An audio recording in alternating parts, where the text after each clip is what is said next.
A hooded figure cuts through the gloom of a back alley. Totally sketchy vibes. Two thugs chilling on the steps track his movement. One hawks a luigi trying to start beef, but he misses. The spit splatters right next to his buddy's sneaker, but he loses it, screaming curses. But the hooded guy, he ghosts them. Doesn't even flinch. Just keeps walking.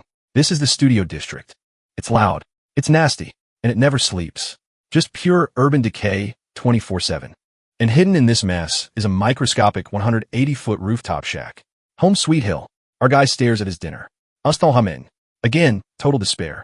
Meet Bonja Hook. 25 years old. Technically unemployed, but actually grinding 3 part-time gigs, convenience store, barbecue joint, and manual labor. The full misery package. Yeah, this tired soul is our protagonist. He works like a dog, hustles nonstop, but his bank account's still zero. Why? Massive crushing debt. He's drowning in it. Forced to pay it back, or else. No special talents, no cheat codes, just a warm body for labor.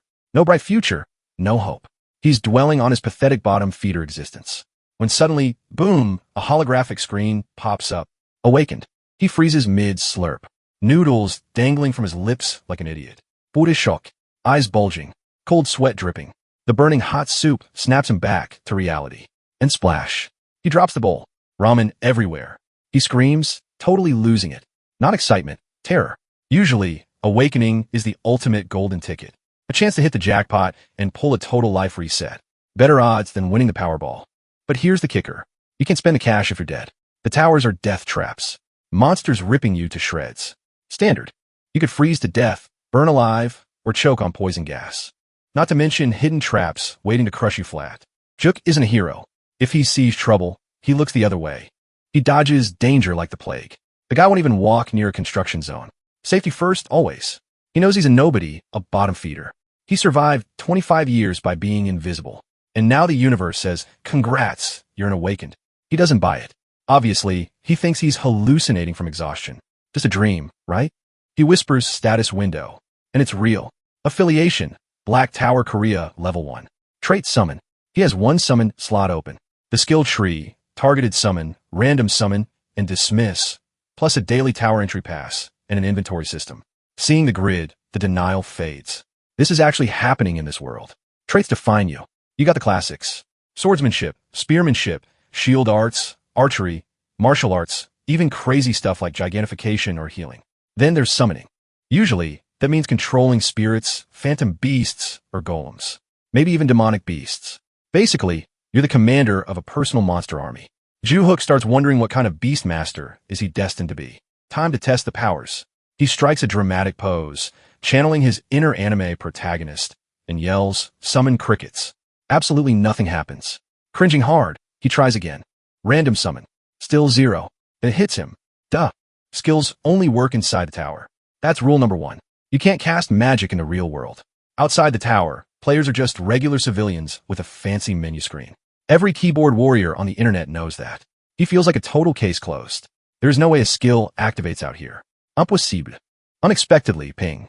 The screen flashes, initializing random summon. Ju-hook's eyes almost pop out of his skull. A dimensional door rips open in thin air. A figure steps through and looks completely terrified.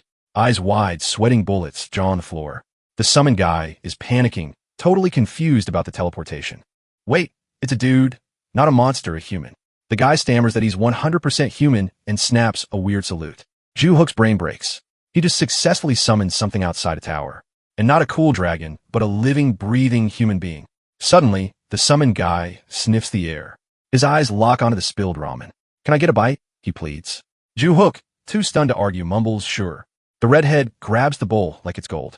Ju-hook stands there frozen. He didn't summon a protector. He summoned a shameless freeloader who only cares about food. The guy inhales the noodles, slurping like a vacuum. But then the sweat starts pouring. He's dying from the heat. Ju-hook stares. This dude is weak. That was mild udon, not even spicy. Ignoring the pathetic display, the mystery remains. How did the skill trigger in the real world? And why a human? Unheard of. He checks his status window again. The description has changed. Ability. Summon humans and demi-humans. Hariti tiers unlocked. RSR and the legendary SSR. It's a Gotacha game come to life. We're talking legend special super rare tier here, folks. Top of the food chain. Plus, the mental link between summoner and servant was crystal clear. Honestly, The guy didn't even know rares were in the loot pool. He felt like he was burning cash on a Gotacha game banner or something. Suddenly, the system interface glitches out, locking him in with 3 absolute commandments, the 3 ironclad laws of the summon. Rule number 1, the entity must defend the summoner's life at all costs. Rule number 2, total obedience to every single command. And 3, if the rules clash, protecting the master always overrides the order. Absolute obedience. Yeah, our boy Ju-hook was definitely vibing with that power trip. Now, he had to know who exactly answered his call. He taps the profile, and the stats flood the screen. This wasn't just some NPC. This was the notorious Cruel Guild's unhinged nightmare. John Kosick, rank SR, super rare, class, human assassin. He can manifest for 6 hours straight, requires 0 satisfaction rating, and has a 3-hour cooldown. But here's the kicker. He was the guild's biggest problem child. Basically a total psycho. But you can't argue with results. The guy had a 99% kill rate. He even smoked a 5th circle dark mage like it was nothing. The data download slammed into Ju-hook's brain, splitting his skull until reality dissolved. He felt himself free falling through the void. And just before impact, he spots a phantom assassin rushing him. He flinches, bracing for death, but the figure phases right through him like a ghost. It wasn't an attack, it was a memory replay. He was watching John's twisted past. The assassin was slicing through guards with terrifying skill.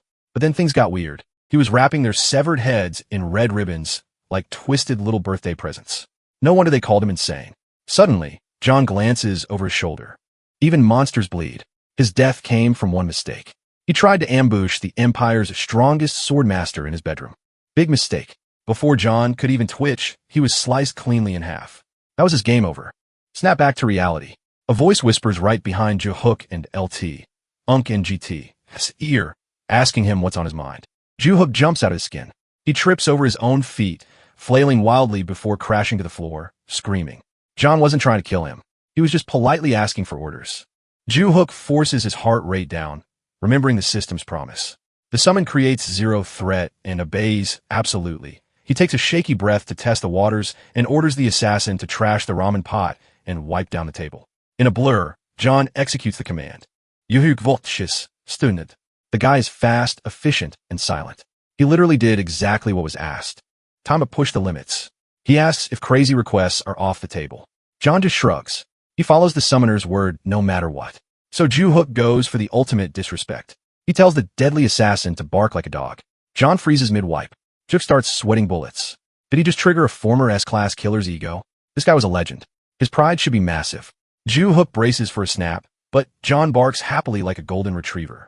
Juk stands there, jaw on the floor, and flashes a trembling thumbs up. Absolute obedience confirmed. Bam! Someone hammers on the front door. The debt collectors, they know he's home and scream for him to open up. Ju-hook is stomach drops. He totally forgot today was interest day. He tells John to stand down. See, Ju-hook borrowed 10 million won. No bank would touch him. So, out of desperation, he went to the sharks. His dad shattered his hip on black ice. In between the surgery and his little brother's tuition, he was cornered. He had to sign a deal. He thought he could pay it off fast, but the principal hasn't budged. He's already burned through 5 million won, just covering the insane interest rates. He knows he screwed up, but if he went back in time, he'd make the same call to save his family. The thugs demand a face-to-face wellness check. Juk whips his head around. John already has a dagger drawn, eyes dead set on decapitating the visitor on command. But Ju-hook isn't ready for murder. If he lets John loose, it's going to be a bloodbath. He panic whispers for John to hide in the bathroom and freeze. Total lockdown, mouth shut. John asks, permission to breathe, sir? Ju-hook sigh with relief. Yes, just breathe. Ju-hook cracks the door, and a heavy hand instantly clamps onto his neck. The thug sneers, checking if his investment is healthy, adding a fake concern that he might be sick since the payment was late. Juk freezes, terrified, and stammers an apology about slipping his mind. He quickly adds that he just wired the cash. The shark pats his cheek, dropping a chilling reminder. If money is that tight, don't stress yourself out. You can always carve out an organ and sell it. He smirks. Life's a whole lot easier with just one kidney, kid. One of the goons sneered, suggesting the punk had a little brother they could use. The boss agreed. Fresh meat could work off the debt just as well. Younger they are, higher the market value, he scoffed. Juk's expression instantly darkened, a cold fury rising in his chest. The heavy caught the shift in his vibe immediately. What's with the face? You want to throw hands, right here? Juk snapped out of it, forcing a pathetic, awkward smile. No way. Never, he stammered. The thug got right in his grill, eyes menacing. Watch your back, he hissed, or you'll vanish and nobody will ever find the body. Slam. Silence. Juk finally exhaled, legs shaking like a ghost. John materialized from the bathroom. The guy's stealth stats were maxed out. Juk hadn't heard a single breath. I followed your command to remain unseen, John stated calmly. Suddenly, the adrenaline crashed. Ju-hook slumped, the weight of double shifts crushing him. An awakening, summoning a human weapon and lone sharks banging on his door. The crushing debt made him glance at the tower news. Maybe he should risk it, but reality hit hard. The payouts were insane. Sure, but a trembling coward like him would be monster chow in 5 seconds. Orders, master? John asked, breaking the silence. Is there a target?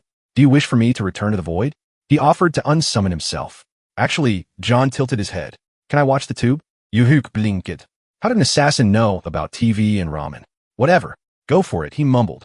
John happily settled in for a drama marathon while Ju-hook dragged himself to bed.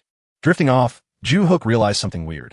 Even though his roommate was a summoned entity, hearing another heartbeat in the room felt safe. Exhaustion won the war, and he blacked out. The next thing he knew, his alarm was screaming at 8 in the morning. He scanned the room, empty. John was gone. He figured the summon timer had just run out. No big surprise there. He vaguely remembered a system notification popping up in his dreams. Groggy, he stumbled up to get ready for another soul-sucking day at work.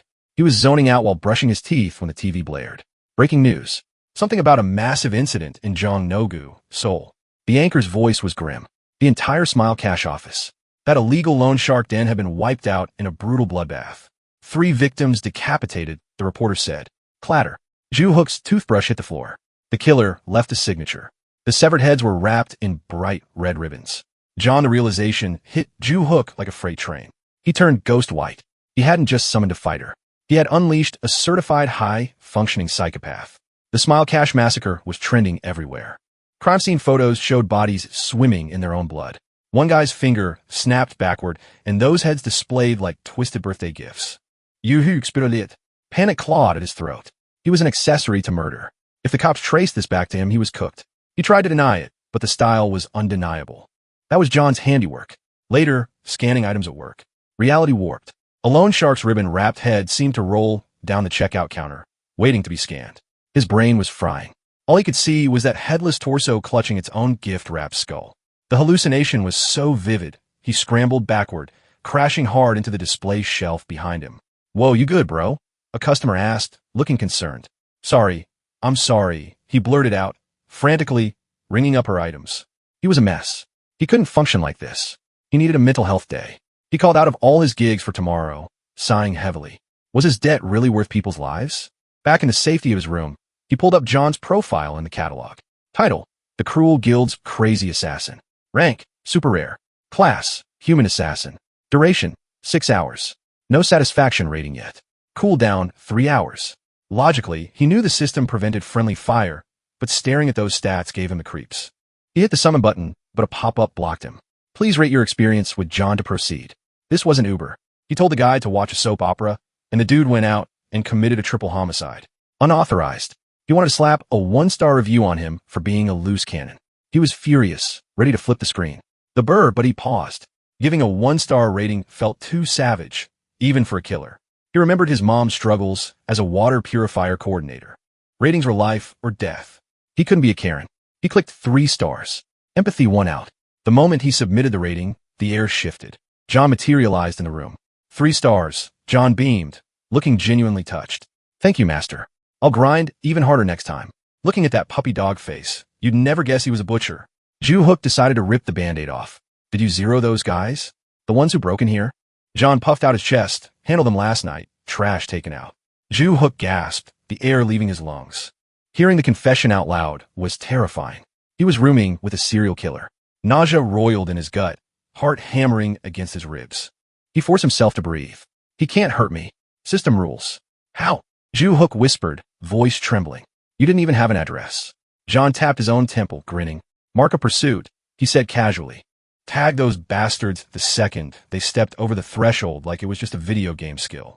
John justified the slaughter as proactive defense, taking out the trash before it could stink. Ju-hook wasn't buying it, clapping back that he never gave the kill order. Then John played his ace card, the summon's 3 laws, specifically Article 3, the fine print. If Law 1 and 2 clash, Law 1 reigns supreme. In plain English, absolute, unquestioning obedience. But here's the loophole. If the summoner's life is on the line, the rules go out the window. Ju Hook tested the waters. So if I ordered you to end me, you'd disobey. Bingo, John confirmed without missing a beat. But since Ju wasn't actually in danger, John admitted his little massacre was a judgment call. John argued that Article 3 is open to interpretation. In his twisted logic, those goons were walking red flags. Leaving them alive meant a guaranteed threat down the line. So killing them now was just smart business. Dude, that is straight up psychologic. The insult slipped out before he could catch it. He stammered an apology, but John just shrugged. He's used to being called a monster. It's not that Guk didn't get the logic, but that mindset is a ticking time bomb. Picture this. Just a casual stroll downtown with John. Boom. Accidental shoulder check with some wannabe gangster. The guy starts running his mouth, posturing hard. You got a death wish? I'll gouge your eyes out. Classic empty trash talk. But in Jay's world, that guy gets decapitated before he finishes the sentence. Ju Hook was spiraling. This was a nightmare scenario waiting to happen. Surprisingly, John owned it. My bad. He dropped to one knee, clarifying that the bloodshed wasn't just for his own entertainment. It was to prevent future headaches. Plus, John pointed out the cleanup was flawless. No vichnesis, no crime. Ju Hook demanded a stop to the freelance killing. John couldn't promise zero violence, so Ju Hook forced a pact.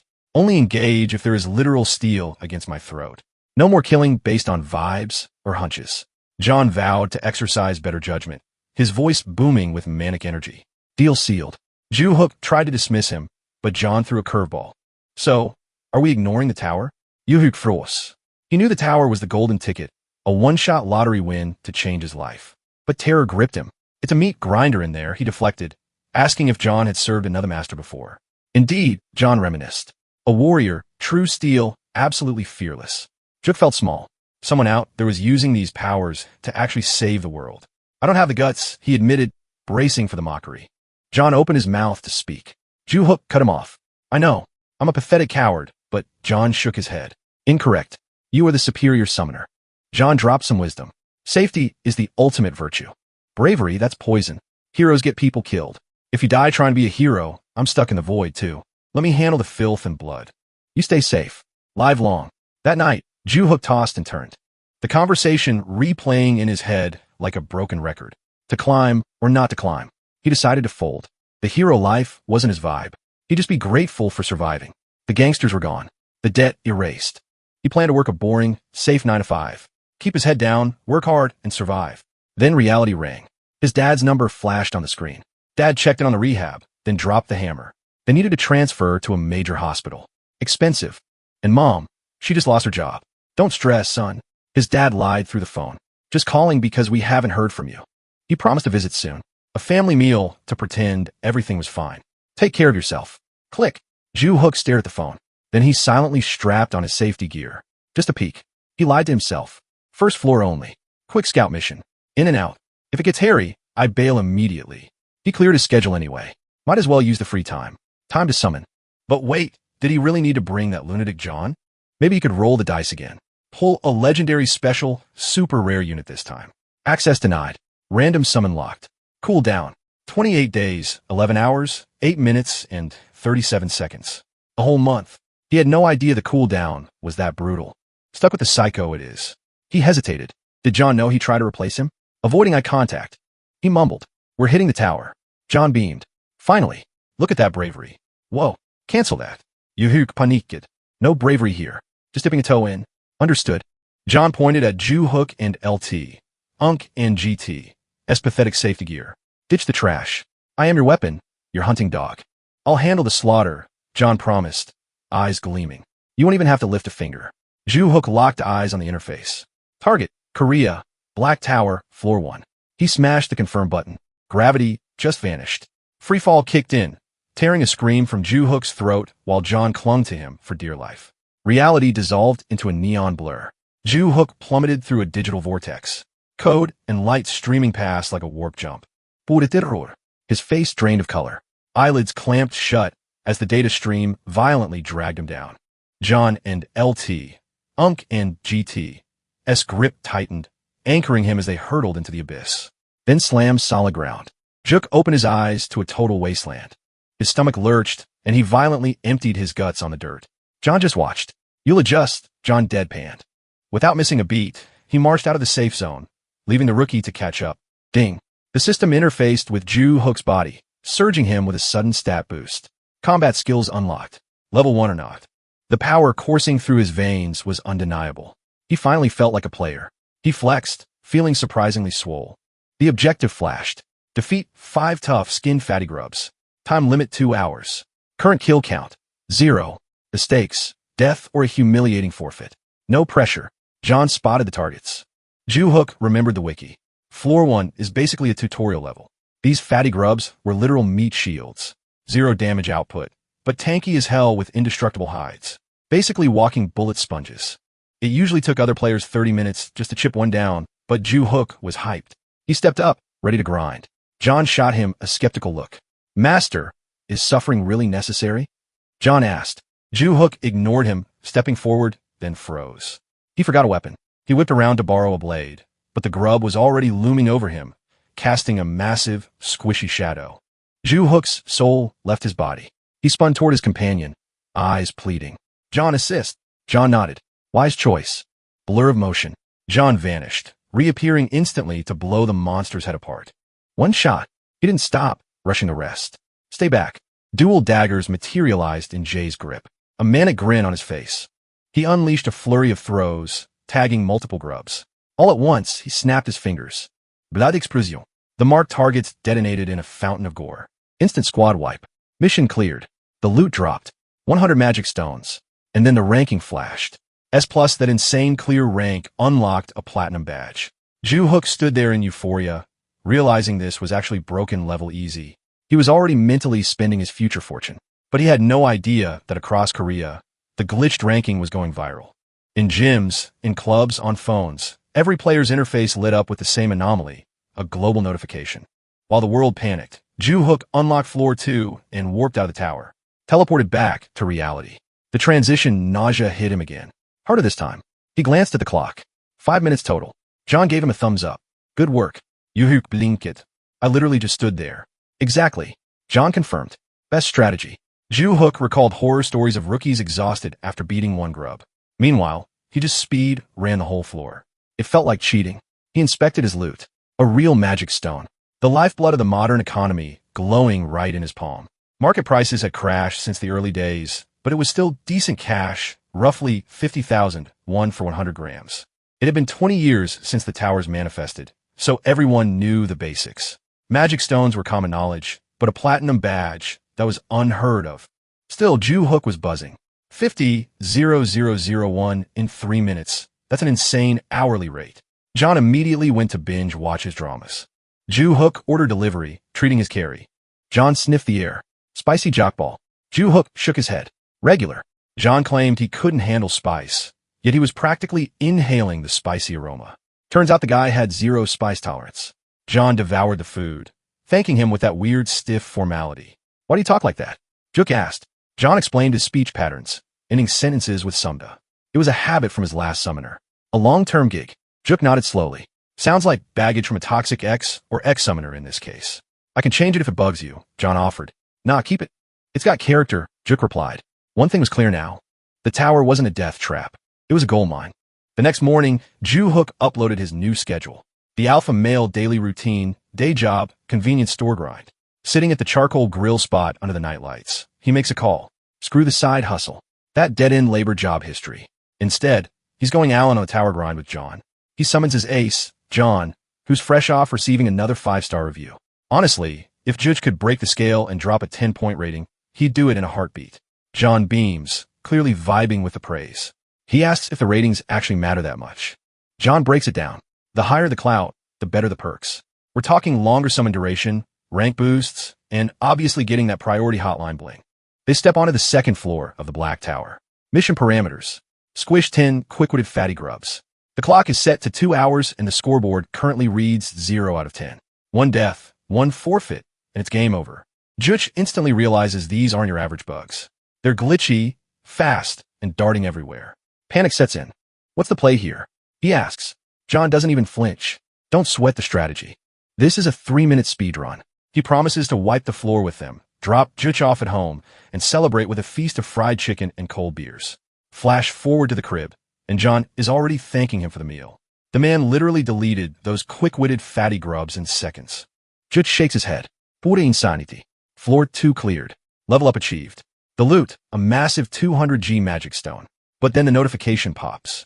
Rank S+, a perfect clear for the Korean Black Tower.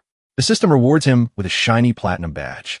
Seeing that S+ again has him questioning reality. Is it allowed to be this easy? It was so fast he could basically farm this dungeon before his morning shift even starts.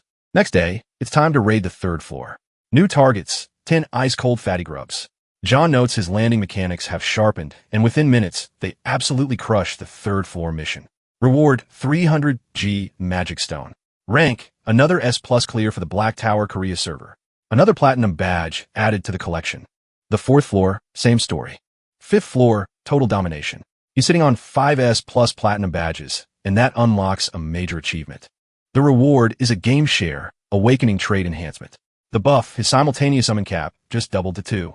The status screen confirms that Jiok is level 6, ready to control a duo squad, but his character catalog is currently a ghost town. His kit includes designated summon, random summon, and summon release. General skills, just the daily tower entry, and the tower inventory, 0 combat skills to his name. But this upgrade means he can have a bodyguard. While John is busy steamrolling the entire map, he realizes that S+ reward is actually broken. This changes everything for the long game. His survivability just skyrocketed. The cooldown on random summon is 20 days. He decides to camp out and wait. Once that timer hits 0, the 3 of them can roll out together. He can chill and enjoy the carry while his squad wrecks the tower. Tomorrow, the grind continues on floor 6. Meanwhile, over at the Awaken Management Administration in Hanamdong, Seoul, the tension in the lobby is thick. 2 officers are glued to the screens. A man paces, wondering if the notification will drop in the morning, evening, or the dead of night. A woman in a sharp suit catches him staring, waiting for the ping. Aren't you? He jumps, totally busted, face turning red. He snaps back. Quit reading my mind. This anxious mess is John Guang Il, team leader at the administration. And the perceptive woman is Lee Min, the deputy director. Did new alert pop? He asks. She nods. Confirmed. Black Tower Korea, 6th floor, rank S+. The global server has been spamming notifications nonstop lately, and every single ping is a perfect S+ run. Gwangil connects the dots. This isn't a team, it's one guy. Floors 1 through 5 cleared sequentially. No doubt about it. They're dealing with a player possessing unprecedented god-tier talent. If they aced every single floor with S+ slam, a fist hits the desk, cutting him off. It's Park Jae-soo, the big boss director. Our highest record was rank A. He barks. We didn't even know ranks went higher until this S+ mystery started triggering worldwide alerts. In today's meta, poaching players is standard practice. Hell, foreign agencies are pulling secret abductions in the shadows. Before another country snatches this rookie, Korea needs to lock them down. Now, eyes on the database, he orders. Monitor every new registration like a hawk. 2 days later, Juch sets his sights on floor 8. The 1 floor a day strategy is working like charm. Up to floor 10 is basically the tutorial zone, so it's smooth sailing. Today's map, the swamp. Mission, eliminate 10 red thorn frog warriors. Suddenly, a shadow moves. The frog warrior lunges for the kill. John whipped out his dagger, and in a blur of motion, he minced those warriors into ribbons. The system immediately pinged Ju-hook regarding the completion of the 8th floor mission. The loot dropped. A massive 800G magic stone and 5 tower exclusive healing potions. He had secured a flawless S+ rank on the Black Tower Korea's 8th floor. To top it off, a shiny platinum badge was awarded. John started hyping him up like a total fanboy. Even though Ju-hook hadn't lifted a finger every single day, John insisted that just stepping inside the tower was the real nightmare. He claimed that thanks to Ju-hook, this climb was a total breeze. John warned him to stay sharp because after floor 10, the difficulty spikes hard. Since they blitzed the stage in a 3-minute clear, Ju-hook figured the guy deserved a treat. He tossed him an allowance. Go hit the town, grab some grub, have a blast. You've got plenty of manifestation time left. He told him not to start a riot, but John flat out refused, leaving Ju-hook completely baffled. John explained that he couldn't leave his master's side, so he just binged TV at home. Ju-hook realized that absolute obedience apparently applies to being a couch potato, too. Fine, let's just order some fried chicken, he suggested, and John and LT, Unc and GT's eyes practically sparkled. John dialed it in and ordered the good stuff, definitely the mild version. While the assassin handled dinner, Ju-hook scrolled through his rewards. A new drop appeared, a tower-exclusive healing potion. He earmarked that for John. Then he dumped the glowing stones onto his table and stared at the pile, strategizing his next move. His inventory was sitting at a hefty 3.6 kilograms. If he pawned this now, that is roughly 1.8 million won. He figured it was time to think about cashing out. Finally, day 10 of the Black Tower climb rolled around. The Big 10 was approaching. Juk dragged himself home from his part-time gig. While swapping gear, he reflected on how initially he planned to just dip a toe in. Yet here, he was crushing one floor a day like a machine. Yesterday's 9th floor, the Jungle Man eating corpse flower, was a total joke. Clearing missions was expected, but those S+ rewards, sweet bonus. He felt so reassured he almost forgot John was a psycho assassin with a triple body count. He hit the summon button. He dropped another 5-star rating. And thanks to the streak of top scores, Jay's manifestation time extended by 1 whole hour. Ju-hook nodded, totally worth the max score. John threw up a massive heart sign with his arms beaming. Now he could play bodyguard for an extra hour. They stepped into the Black Tower Korea. His physical stats surged to match his level, while his traits and combat skills came online. Hitting the 10th floor, the difference was visceral. He was referring to the intense recalibration of his physical abilities. Inside the tower, power flooded his veins, mysterious mana swirling in his gut. He felt unstoppable, like an untamable wild horse riding that high. He puffed his chest out and told John, "I'm jumping in. I'll help you fight." John shut that down instantly. "If you get even a scratch, I'll smash my own head into the concrete." But Ju-hook insisted, "I'm a wild horse now." John tried to talk him down, swearing his cheerleading was contribution enough. Ju-hook kept yapping about, battling side by side, but then he glanced over his shoulder and saw a massive eyeball. It was a giant, grotesque insect. His courage vanished instantly. How the hell do other players kill these things? He cleared his throat. "Actually, sending 2 of us for a mere bug. It hurts a human's pride, you know." John blinked, totally lost, and clarified that there was absolutely no shame involved. "No, it hurts my pride a lot." Terrified of the 10th floor boss, he shoved John forward. "You handle it." The giant praying mantis lunged. John didn't flinch. He leaped, sprinting right up the monster's exoskeleton. With a stone-cold look and a flurry of swift cuts, he diced the beast into confetti. Boom! Mission cleared just like that. 10th floor loot, 1 kilogram of magic stones. Once again, the scoreboard flashed that beautiful S+ rank and dropped another platinum badge.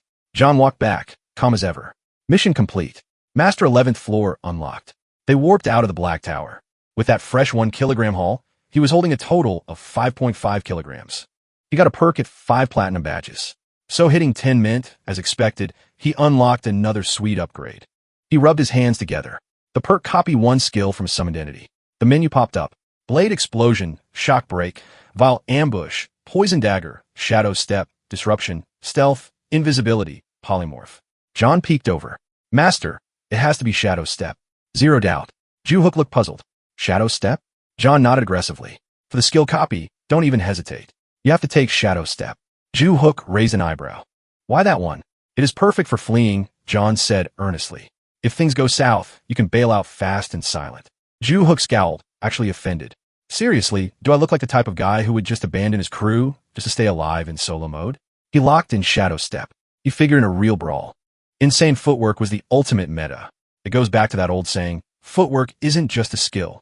It's the heartbeat of a fight. But did the mechanics apply in real life? He stepped outside to test the glitch, but nothing happened. Zero. He groaned about the jagged game logic. I mean, the summoning worked perfectly, so why was the skill bugged? Fast forward to day 11 of his tower grind. He dialed the Awakening Management hotline. "Joe, yeah, Watkins." The operator practically threw a party and promised a government support squad would hit his crib as soon as possible. The creepy part, they confirmed they were en route before he even dropped his address. Big Brother is watching much. Moments after our average Joe called the feds to pawn off some magic stones, he felt totally drained. Honestly, the bravest move of his 25 years on Earth. Meanwhile, the suits were already pulling up outside. Director Lee was riding shotgun with Gwangil. He brought up the mystery caller from due yesterday. She shut down cold. "I doubt that's our legendary S+ record holder." Gwangil started questioning if this S-tier ghost was even real. Then she dropped the bomb. "New awakening request. You coming or what?" "Yeah, let's hustle while we still have legs." He sighed. But if this was the person they were hunting for, he was ready to draft them into the elite squad immediately. Whatever perks the administration had, he'd make it rain. Back at the ranch, Juyuk was speed cleaning his place. Ding dong. The Awakener management crew was at the door. Showtime. He opened up and waved them in. Team leader Zhang Guang Il handled the intros and gestured to Deputy Director Li Min. She's a player too, he added. So don't hold back. Ask her anything. Great. A female player. His anxiety spiked. Then she leaned in way too close, making him turn beet red, and she instantly clocked him. It's him. The S+ Ju Hook short-circuited. He literally threw his hands up and shrieked, reacting on pure instinct. Then her words actually registered. Wait, is there some secret Awakener radar tech that he missed in the tutorial? He decided to play dumb and act cool, but his body language was screaming guilty. He froze up like a glitched NPC. Heard of him, but definitely not me. Textbook liar behavior. She saw right through it. Gwangil literally smacked her, scolding her for grilling the civilian. She swerved the hit, totally unbothered. I'm gonna keep digging, she teased. While Gwangil apologized for the chaos, Juhook figured it was just a vibe check. Suddenly, a hollow screen pops up. A cute chibi character, little black tower with wings, waving a star wand. Hiya, I'm Toby, your friendly neighborhood Black Tower mascot. Then things got serious. It talked about the tower, a pitch-black nightmare, absolutely massive, dwarfing every skyscraper on Earth. It just spawned globally overnight. 20 years back, governments panicked. Soldiers, scientists, they all try to breach it. No dice, totally inaccessible, invisible walls everywhere. The mystery of what is it was solved when the first players emerged. It's literally a game dungeon. You climb floor by floor. Outside, players are normal people. Inside, they're gods with superpowers and insane skills. They grind for loot, upgrade gear, and basically carry the global economy on their backs. But here's the kicker. What if nobody climbs? If the upper floors aren't unlocked within 6 months, a countdown starts. Then boom, tower collapse 3 years ago. That's how Mumbai got deleted from existence. Every country has between 1 and 3 of these ticking time bombs. Korea's got 1 buried deep in the Gangan Mountains. Player count, insanely low, 0.01 to that's only like 5,000 to 10,000 people total. A tiny squad, but hey, Korea's crushing it. Floor 65 cleared. Silver medal status, right behind the United States at floor 66. But don't stress, because players are real-life superheroes just like explorers finding new continents back in the day. Humanity is now conquering the tower. The Awakened are the MVPs of this era. So sign up, get official, and maybe you'll be the next legend. Video ends. Time for the real talk. Gwangil needed receipts. Are you legitimately awakened? You knew that. Yeah. Enter the tower, cleared some stuff. He flashed the magic stones as proof. What floor did you reach? He answered 10. Gwangil and Mina snapped their heads to look at each other instantly, since they were standing on the exact floor where that legendary S+ record was smashed. Mina started connecting the dots. She hit him with a curveball, asking if he'd caught wind of the viral global notice drama. He tried to keep his poker face, claiming he'd seen the headlines, but had zero clue who the mystery player actually was. He even hyped the guy up, calling him a top-tier player. Gwangil noticed the cringy acting immediately and told him to chill out. No need to sweat buckets. But the recruiters exchanged a look. Was this just rookie jitters, or was he hiding something? Suspicion lingered, but they pushed forward with the contract details. Here's the deal. The government splits players into 2 leagues. First, you've got the elite climbing team, the big leagues. Then, there's the general climbing team. These guys are basically freelancers setting their own hours and picking their own fights. The elite team, however, is on a tight leash with the Awakener Management Administration. They're practically government property. Sure, they're forced into high-stakes raids, but the perks are insane. We're talking serious support packages. The biggest selling point, bodyguard in the real world, because let's face it, outside the tower, players are just squishy civilians. Plus, signing with the elite team guarantees a fat base salary every year. Juk's mind raced to the worst-case scenario. If they found out he was the S+ legend, the media circus would be unbearable. Imagine reporters swarming his place in Hanamdong, pestering him about being a rich loner. He'd honestly rather drop dead than deal with that level of clout. Gwangil dropped the other shoe. Elite applicants have to record their rates. Mandatory body cams. That was the deal breaker. Juhook instantly shut down the elite offer. I'm good with the general team, he said. Gwangil was baffled. Why turn down VIP treatment for the cheap seats? Juhook played the wimp card perfectly. I've got no talent, and frankly, I'm terrified. I just want to hit a safe floor, grab some loot, and go home alive. Gwangil told him to sleep on it, but Juhook stood his ground. Mina let out a heavy sigh. Another dud. It wasn't uncommon for players to play it safe and farm easy levels. But admitting you're a coward right to the recruiter's face, that was a first. This guy didn't just lack skill, he lacked guts. Even if he begged to join the elite team now, he was blacklist material. The elite squad needed warriors with a drive to climb, not chickens. They accepted his choice, and Gwangul asked him to step into the tower. It was the final step of the interview, proving he was actually awakened. And since you only get one entry ticket a day, Gwangul suggested he might as well clear a floor while he was in there. Ju Hook sensed the trap immediately. They were still fishing to see if he could pull off another S+ miracle. He agreed to the run, but lowered expectations hard. I'm slow. Okay, I use every second of the clock. Expect me back in about 2 hours. The recruiter shrugged. They were getting paid to wait anyway. Manhwa put on her customer service smile, telling him not to stress. Ju Hook mentally prepped himself. Make yourselves at home, he told them. Watch some TV. Raid the fridge. This is going to take a while. And with that, he warped out. Gwangul confirmed the signal. He was definitely awakened. He turned to Mina for the verdict. Talent? Who knows? She muttered. But the kid is spineless. Just look at him. Total shrinking violet. She predicted he'd wash out on the 11th floor. Why? Because the 11th floor isn't a skill check. It's an LT. Unkin GT. A gut check. The long-tailed tunnel centipedes. Gwangul asked. They aren't tough, but you have to squash 100 of them. It's an LT. Unkin GT. A gross-out gauntlet. Mina was convinced a wuss like Ju Hook would freak out and run back to the safe zone. He'd definitely abandon the mission. Gwangul nodded. Her instincts were rarely wrong. He was already mentally drafting the mission failed report to the director. Meanwhile, inside the tower, Ju Hook called out to the shadows. John, you're up. The servant bowed. At your service, master. The objective flashed on the HUD. Floor 11. Defeat 100 long-tailed tunnel centipedes. Time limit 3 hours. Scoreboard. 0 out of 100. Death or quitting meant failure. Yuhu Gagit. GH, bugs. And 100 of them. Goals. John cracked his knuckles. I'll wipe them out in 5 minutes flat. Boss. Whoa.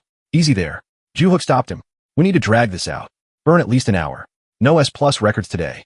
He explained that the suits were watching the clock outside. He'd need to dismiss John before exiting to keep his secret safe. John nodded. Understood. Honestly, stepping inside was proof enough, but Ju Hook wanted to seal the deal with a spectacularly mediocre clear record. That way, he'd slip right through the net of anyone hunting for the S+ mystery player. John started slicing through the bugs. Too fast, Ju hissed. Slow it down. John reduced his speed to a lazy crawl. Ju Hook relaxed, thinking they had the perfect pace. Suddenly, the ground erupted. A massive centipede burst up right under his feet, knocking him off balance. Monsters were overrunning the area. He tried to trigger an escape skill, but his legs were paralyzed with fear. John saw the danger and totally freaked out. He blitzed forward, shredding the centipedes into confetti. The summon was furious. They dared touch his master.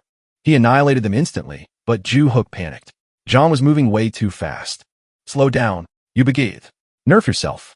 But John shook his head, refusing to gamble with his master's safety. Ju Hook didn't want to try this hard. Suddenly, the system pinged. Floor cleared. Rank S+. A shiny platinum badge dropped. Floor 12 unlocked.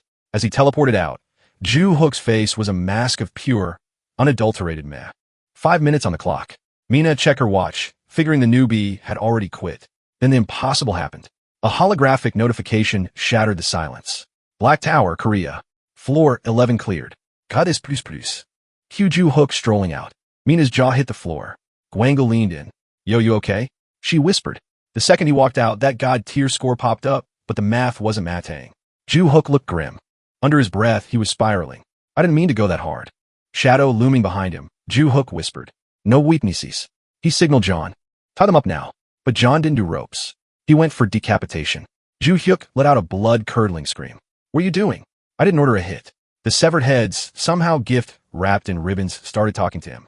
Ju Hook was apologizing profusely to the ribbons. Wait, total hallucination. In reality, they were just sitting there staring at him while he bathed in cold sweat. He realized he was tripping over his own anxiety. Deep breath. Poker face.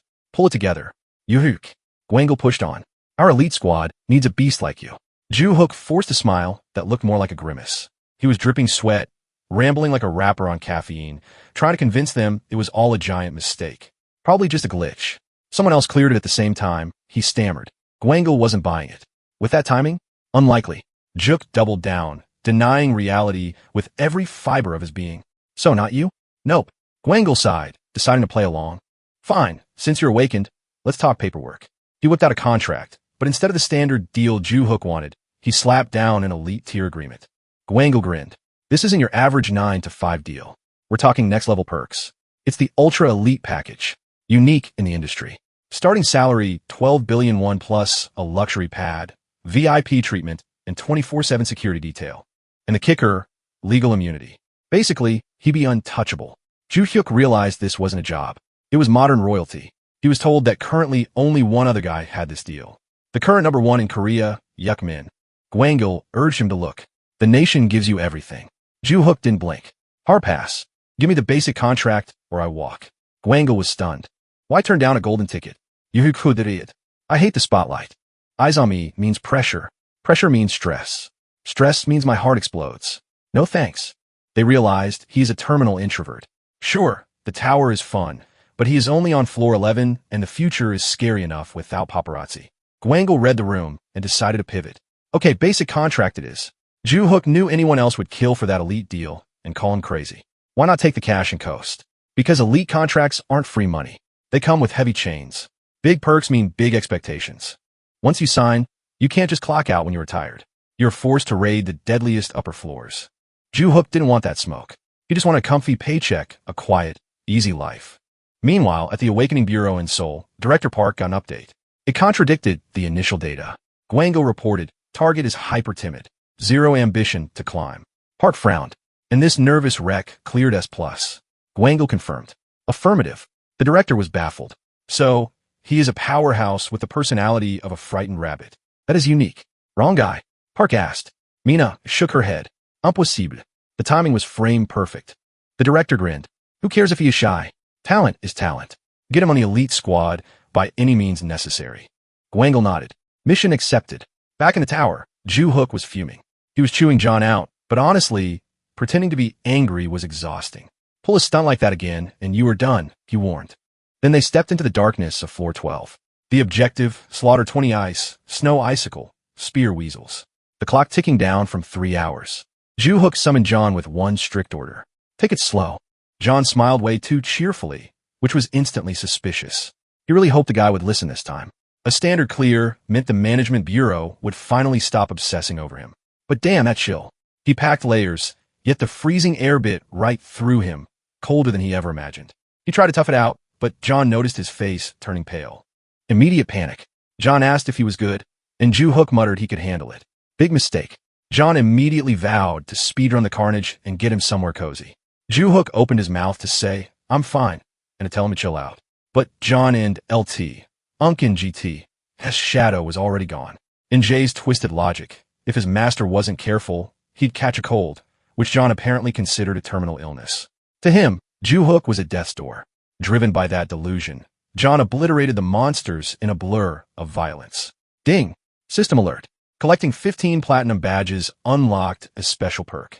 The reward was the energy shield kit dropped straight into his tower inventory. Our MC slapped that bracelet on instantly. It generates a damage-absorbing barrier around the user. Once it tanks a specific amount of hits, it shatters and goes on a 5-hour cooldown.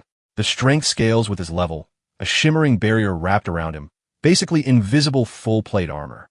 Best part, no tower exclusive tag. That meant he could use this cheat code in the real world too. He did the math. This thing could fetch 2 or 3 billion won easily. For a split second, he fantasized about cashing out and quitting the tower forever. But then greed kicked in. What if the higher floors held even crazier loot hyped on adrenaline? He asked John if they could smash the 16th floor right now with an S+ rank. John hesitated. Clearing it? Sure. But he warned his master to be careful, stating he couldn't guarantee that perfect S+ rank. Yuhuk froos. He wasn't expecting limits. Now he was conflicted. While John casually munched on cookies, asking what was up, Ju Hyuk and LT, Unkin GT, S-Mind drifted back to selling the bracelet. Meanwhile, Director Park was sweating bullets. The global announcements for those god-tier clears had been silent for way too long. Mina dropped the bomb. It had been 15 days. Gwangle chimed in with the data, confirming the player was camped out on the 15th floor. Park lost it. He raged at the universe for gifting such insane power to such a total coward. Gwangle tried to rationalize it, noting the massive difficulty spike on floor 16, but he refused to believe Ju Hyuk had quit. Let's wait, he urged. Suddenly, a notification pinged. It was him. Ju Hyuk messaged that he was en route to the Awakening Management Administration to hit up the player's shop. A light bulb went off in Park's head. The kid wasn't hiding. He was farming the 15th floor to save cash for gear. Gwangle nodded. It all made sense. Remember when they visited his house? Ju-hook had zero equipment. Park felt like a total idiot for judging him. He immediately barked orders. When Ju-hook arrives, let him buy whatever he wants at a massive discount. He mentally kicked himself for his assumptions. Back in the dungeon, John turned ghost white, sweating buckets after hearing Ju-hook and LT, Unk and GT's request. Ju-hook wanted John to stab him. Literally, John looked like he was being torn apart inside. He fell to his knees, begging Ju-hook to just beat him to death if he was angry instead. Ju-hook sighed, explaining that he just needed to stress test the energy shield. It wasn't a suicide mission. Why was John acting like a drama queen over a tiny poke? John straight up pretended to go deaf, and Ju-hook got fed up, so our MC took matters into his own hands. He grabbed Jay's wrist and drove the dagger toward his own chest. John froze in horror. Then blood spurted. Ju-hook's eyes went wide when he realized he forgot to turn the shield on. Total fail. John started screaming to cut off his own cursed arm. Luckily, the auto-heal kicked in before any limbs were lost. John begged him to stop the madness. Ju-hook agreed and shoot him off to finish the hunt. Whoosh! John vanished, slicing through monsters up in the trees like a blender. Figuring he had 10 minutes before the massacre was over, Ju-hook decided to test out his own moves. He activated Shadow Step Zap. He moved so fast he left a literal after-image fading in the air. He was shook. So this is what true speed feels like. No wonder John insisted he learned this skill first. Total freedom of movement, perfect for his favorite tactic, running away. Suddenly, he spotted something, a goblin crawling in the dirt. It had been hiding from John, but the moment it locked eyes with Ju-hook, it lunged. He triggered his defenses instantly. Thank God the shield flared to life just in time, saving his arm from becoming a goblin snack. Totally grossed out, he booted the creature away. It sailed through the air, a perfect alley-oop for John, who sliced it into confetti. He opened his mouth to clown on John about his soccer skills, but choked on the words. Realizing his buddy had been in actual peril, he sprinted over. You good, man? He frantically patted John down, firing off questions like a machine gun about whether he actually fought that thing. He checked for injuries, scratches, anything. He even sniffed the guy's armpits. Don't ask, only to realize John was suspiciously unscathed. Relief turned to anger as he chewed John out for being so reckless. He kept lecturing about bold moves until John's ears were practically ringing. John just mumbled he'd be careful. Fast forward 15 days of grinding on the 15th floor, and he was finally vibing with his new skills. The loot haul was massive. The magic stones weighed in at 22.5 kilograms, cashing out at roughly 11,250,001. Gwangle hit him back, and Ju-hook dropped the request. He needed access to the player's shop. Gwangle immediately offered to send a chauffeur. Ju-hook tried to play it cool and say he'd walk, but Gwang-il wasn't hearing it, insisting it was a standard VIP perk. Ju-hook sighed and waited for his ride. A sleek luxury sedan pulled up to whisk him away. The moment he stepped out, Gwang-il was there, rolling out the red carpet for the administration building. Ju-hook could feel the special treatment in the air. They headed inside, scanning his biometrics to register his vein data into the system. Now he had the golden ticket. He could raid the shop anytime without booking an appointment. Gwangle offered the grand tour, but Ju-hook took a hard pass. He wanted to browse at his own pace. He made a beeline for the player's shop. The place screamed wealth, yet it was a total ghost town. Not a single other customer. He wondered if the price tags scared everyone off. First order of business, offloading the loot. The magic stones tallied up to the clerk said the cash would hit his account in 3 days. He asked if he could blow that credit in the store right now. Green light. Exhausted from the grind, he decided to grab the essentials and bounce. Meanwhile, Director Park checked in with Gwangle. Is our boy shopping comfortably? Gwangle confirmed Ju-hook was browsing, adding that they told every other player the shop was closed for maintenance. The director then asked about the price tags. Gwangle smirked. He'd ordered the staff to slash everything by 90%. If they gave him free stuff, a timid guy like Ju-hook would panic and refuse. But a discount? That feels like a bargain. Director Park nodded. Smart play. Back at his place, Ju-hook unboxed his new toy, an adamant mace, picked up for a measly 2 million won. He also snagged some basilisk leather walkers for 3 million. He knew the market standard gear usually starts at 20 to 30 million won minimum. Combined with team leader Gwang-il and LT, Unk and GT. As personal greeting, the math was easy. He was getting the superstar treatment. He grumbled about it being too much pressure, but looking at those fresh kicks, he couldn't help but grin. Conflicted feelings aside, relying on just shoes for defense was only possible because of his energy shield. It was the ultimate all-in-one armor. making every other defensive slot obsolete. He owed it all to that perk. He swore he wouldn't get greedy when he started this climb, but that perk was a little devil on his shoulder, slowly whispering for him to take more. The next morning, he summoned John. The soldiers saluted, asking if they were hitting the 15th floor again. Ju-hook shook his head. Pack your bags. We're hitting floor 16. The summon cool down had reset. They had a slot for one Morse cube mate. As the ritual began, Ju-hook prayed for a tank. A purple light coalesced, but then it kept growing and growing. They weren't ready for the scale of this thing. Crash. The entity's head smashed right through the ceiling.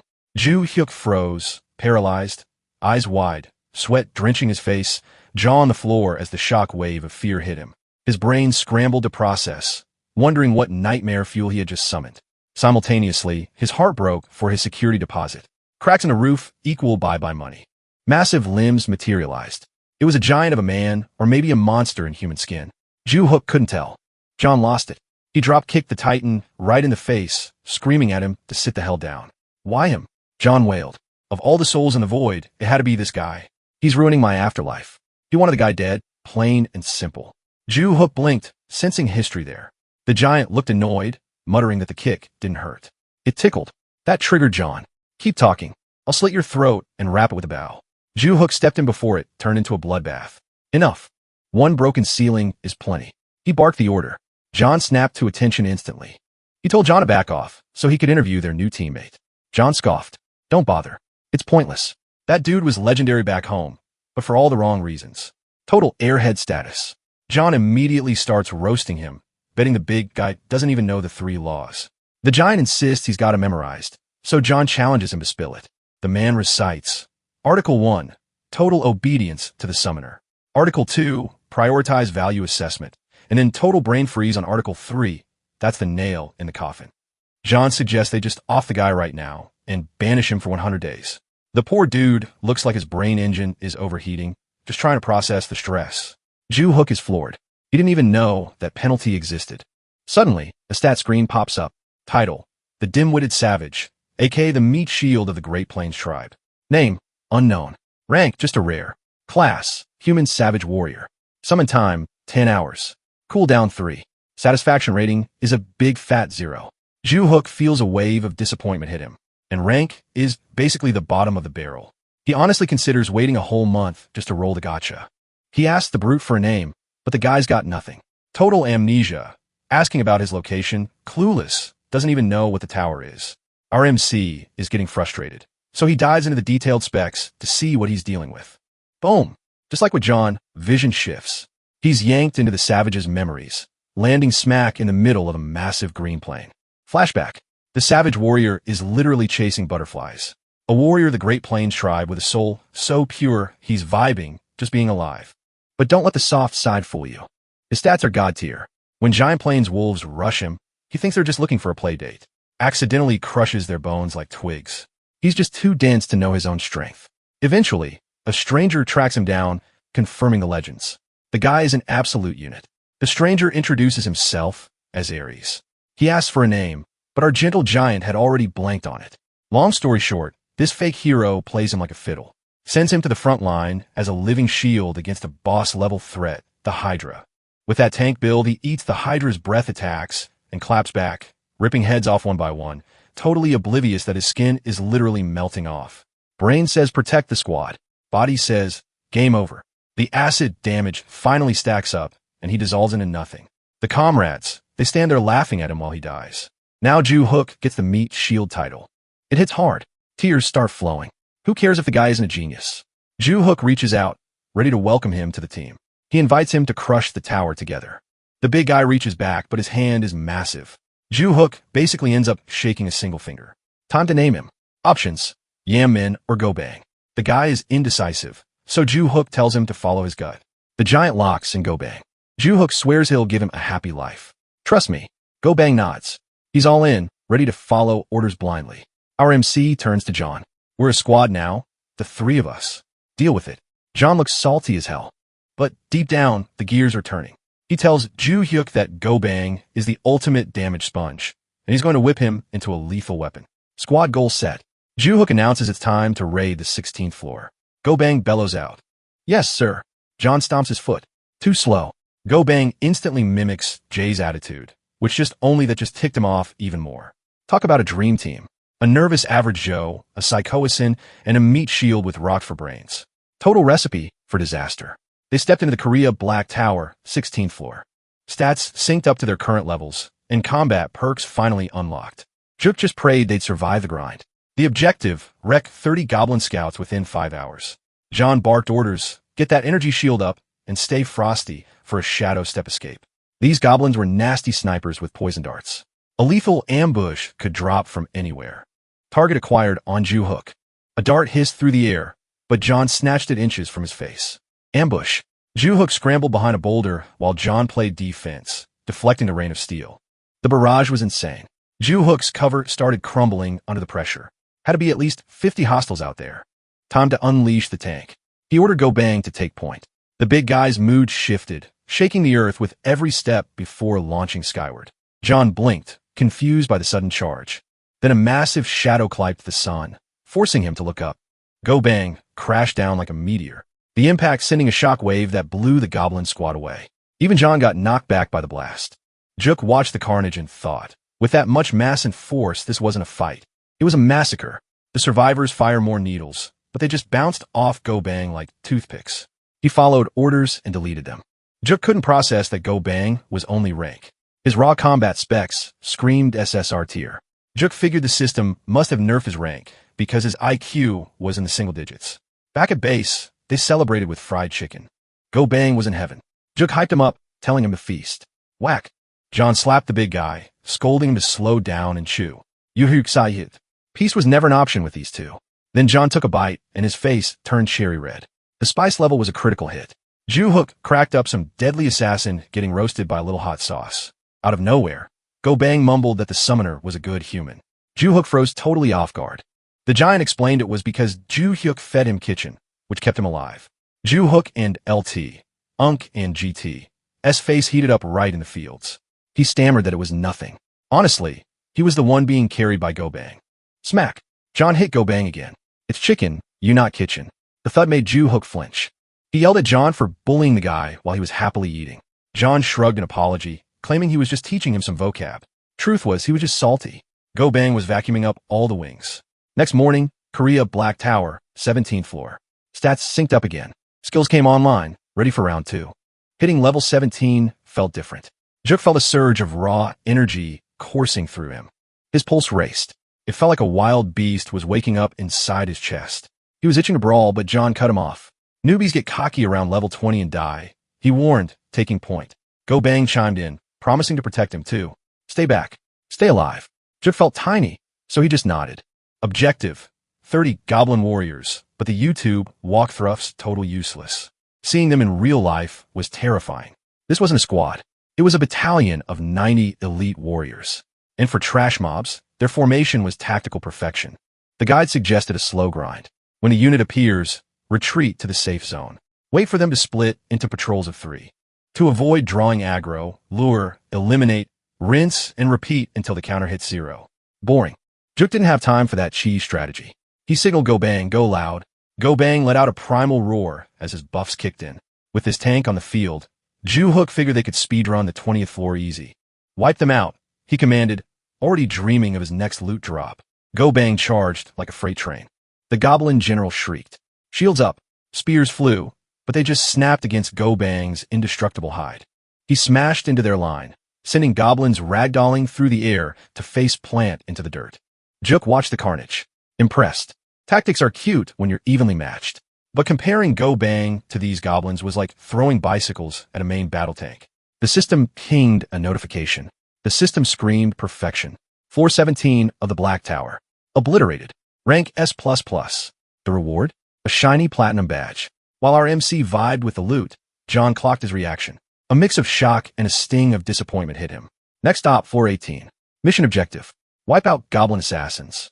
Classic Ju Hook move. He sent Go Bang bulldozing ahead. But these goblins, they were all about that stealth life. Those poor assassins didn't know what hit them. Go Bang ripped up trees like weeds, snagging the invisible enemies by pure accident. I can't see squat, Go Bang grumbled. That's when Ju Hook realized this floor wasn't going to be a walk in the park. While Go Bang roared into the void, John's laughter ripped through the trees. He was totally roasting Ju Hook. I'm done watching this meat shield comedy show. John sneered. Time to rinse my eyes with some real skill. Stealth useless against him. John popped Shadow Web, slicing through them like butter. The kill count skyrocketed instantly. RMC looked amazed, but was he? Nope. It was all 4D chess to get these two working together. John had been sweating bullets ever since Go Bang stole his spotlight, igniting that rivalry purely intentional, and oh boy, did it work like a charm. He manipulated the situation to force a grind fest. More badges, more perks. He needed to juice his stats as soon as possible. He was knocking on the door of level 18. Finally, time to let the wild stallion run free. Before stepping on a floor 18, he had downloaded every scrap of intel. Those goblin assassins, their stealth was low-tier trash. With a little focus, he could track them easily. Zero fear. He had drilled Shadow Step until it was muscle memory. Flashback to floor 15. He tried to sneak up on an assassin, but Oops rolled his ankle at the last second. He stumbled hard, and Shay accidentally brained the goblin. Talk about a lucky break. A kill is a kill, right? He was relieved his plan worked, but suddenly another goblin materialized behind him. Ambush elsewhere, John was a machine, hacking the count up to 25 out of 30 / another head rolls. 3 left. Suddenly, Go Bang barrels in, swinging at nothing like a maniac. Miraculously, Go Bang smashed 3 goblins. He tried to help, but John screamed, "Back off. You're crowding my style." That's when John noticed the silence. Ju Hook was missing. Meanwhile, RMC popped a shield, buying precious distance from the horde. Bang! A hit to the head without that energy barrier. Game over. The goblins closed in for the kill. He dropped into a stance. Adrenaline flooded his veins. Suddenly, the goblins looked like they were moving through molasses. The world went slow motion. Slash slash. He dropped them one by one, and then silence. Ding. The system flashed blue. Floor 18 of Korea's Black Tower. Conquered rank S+. Another platinum badge secured. John didn't care about the loot. He was frantically scanning the area for his boss. When he spotted him, Ju Hook grinned. Think I got the last hit. John practically collapsed. Just glad the guy was breathing. Cut to admin HQ. Mina stared at the screen, eyes wide. The global notice for the floor 18 clear just dropped. Director Park was over the moon. Gwangle nodded. Ju Hook is a beast. The man came prepared. If it were up to Park, he would grab a mic and scream, "The legend breaking records is sitting right here." Gwangle cut him off cold. Don't even joke about that, boss. Doxing him now puts a target on his back. Me na voned. Park sighed, clarifying he was just bursting with pride. Ju Hook wasn't just a player anymore. He was a VIP asset requiring more security than a Black Ops team. Soon, the news cycle exploded. A storm was brewing in the Black Tower rankings. After a 20-day dry spell, boom, 18 consecutive S+ clears. Unheard of. History books were being rewritten. Analysts pegged the mystery climber at level 19. It wasn't just gamers. The whole country was playing detective, desperate to find the S+ fandom. Click. John killed the TV and sighed heavily. Ju Hook shifted, feeling the awkward vibes. Quit the heavy breathing and spill it. Ju Hook said. John finally locked eyes with him. It's too fast, sir. He wasn't talking about dinner. He meant Ju Hook's terrifying growth rate. Ju Hook blinked. Talent him. He assumed John was babbling about someone else and laughed it off. John wasn't laughing. That last Shadow Step, flawless, clean. Even John would struggle to replicate that level of perfection. That is exactly why it was terrifying. I'm serious, John pressed. Once you start getting a high from the combat, your ego grows, and with ego comes danger. You get brave, you get dead. John invoked their day one rule. Survival is king. Ju Hook nodded solemnly. Don't worry, I'm not planning on dying anytime soon. He'd have to tunnel vision on a single target. Ju Hook rolled with it, but his gut was screaming that something was off. His intuition warned him that their summoner was a walking disaster waiting to happen. Meanwhile, Go Bang was busy roasting him for looking like a total wheat fest. Ju Hook snupped. He delivered a swift boot to the face, threatening to turn Go Bang into soup before the creature slammed hard into the refrigerator. An avalanche of groceries cascaded out. Tears actually welled up in Go Hook and LT, Unk and GT. eyes as he screamed at the summons to stop trashing the crib and get lost. He banished them back to the void. Absolutely devastated by the sight of his mom's homemade kimchi splattered across the floor tiles. Needing a total mental reset, he resolved to crash at his parents' place. The sun rose on a new day, and he swung the door open, announcing the prodigal son's return. His mom's voice drifted out, beckoning him inside. His dad flashed a warm smile, guilt tripping him about living so close, yet visiting so rarely until his wife told him to quit the nagging. Ignoring the banter, Ju-hook checked on his dad's bad hip. The old man tried to struggle to his feet, but Ju-hook immediately insisted he stay down. His dad waved it off, claiming he'd been better than half the day anyway, so a little standing wouldn't kill him. Mom ushered them to the table for some fresh stew, while Dad wondered aloud where their brat's second son had wandered off to. Mom mentioned Minhook was on a tofu run and would be back shortly.